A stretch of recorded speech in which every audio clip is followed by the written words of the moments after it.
आज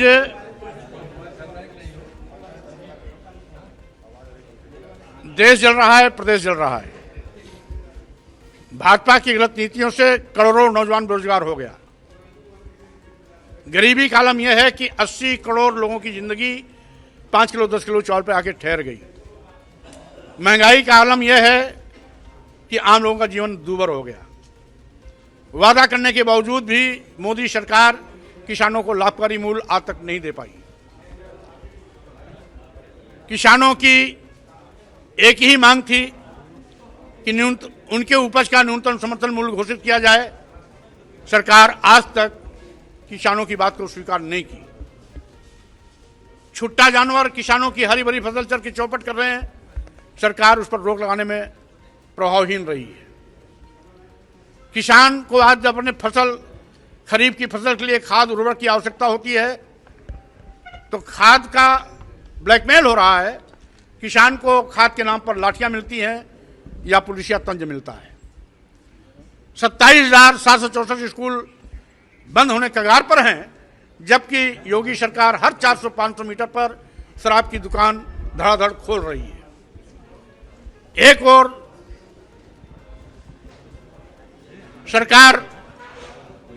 सरकार की दुकान खोल रही है, दूसरी ओर उत्तर प्रदेश की कानून व्यवस्था ध्वस्त हो चुकी है। प्रदेश जंगल राज बन गया है। गुंडे माफिया अपराधी बेखौफ कानून की धज्जियां उड़ा रहे हैं, जिसके कारण पूरे प्रदेश में दलित आदिवासी पिछड़े समाज के नौजवानों की रोजाना आए गए दिन कहीं न कहीं हत्या हो रही है। बहन बेटियां बलात्कार शिकार बनाई जा रही हैं। धार्मिक उन्माद फैला करके कई मदरसे तोड़े जा रहे हैं, कई मजारें तोड़ी जा रही हैं, कई मस्जिदें तोड़ी जा रही हैं। मकसद इस सरकार का केवल इतना है कि हिंदू मुस्लिम उन्माद पैदा कर अपनी कमियों को छिपाया जाए और जनता का ध्यान भटकाया जाए।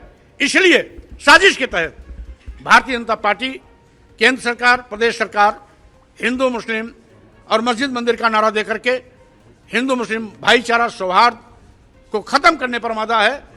भाईचारे में जहर घोलने का काम कर रही है।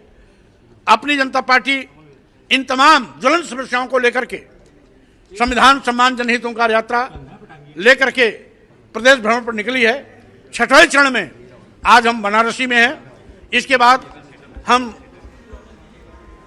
आपके चंदौली जनपद से होते हुए गाजीपुर, मऊ, बलिया, आजमगढ़ तक जा रहे हैं। 7 दिवसीय हमारी यात्रा है। इसके पहले 5 चरण की यात्रा हमारी पूरी हो चुकी है। ये 6वें चरण की यात्रा आजमगढ़ में 21 तारीख की पूरी होगी और 21 तारीख को आजमगढ़ की यात्रा पूरी होने पर 42 जिलों का दौरा भी अपनी जनता पार्टी पूरी कर चुकी होगी। मकसद है सरकार को जनता की जवाबदेही के प्रति सचेत करने की, साथ ही साथ जनता के प्रति जवाबदेही सुनिश्चित न करने और अदानी अंबानी के हाथों में देश को बेचने का जो पाप कर रही है।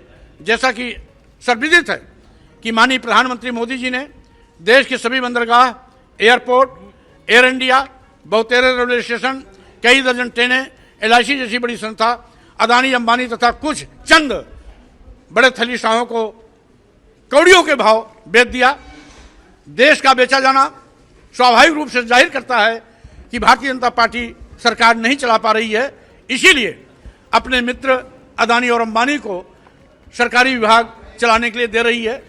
और ये देश के नौजवानों के साथ धोखा है कि जिस देश के नौजवानों को इन विभागों में सरकारी नौकरियां मिलने की उम्मीदें थी, उनका सपना तोड़ा जा रहा है, उनके अरमानों गला घोटा जा रहा है।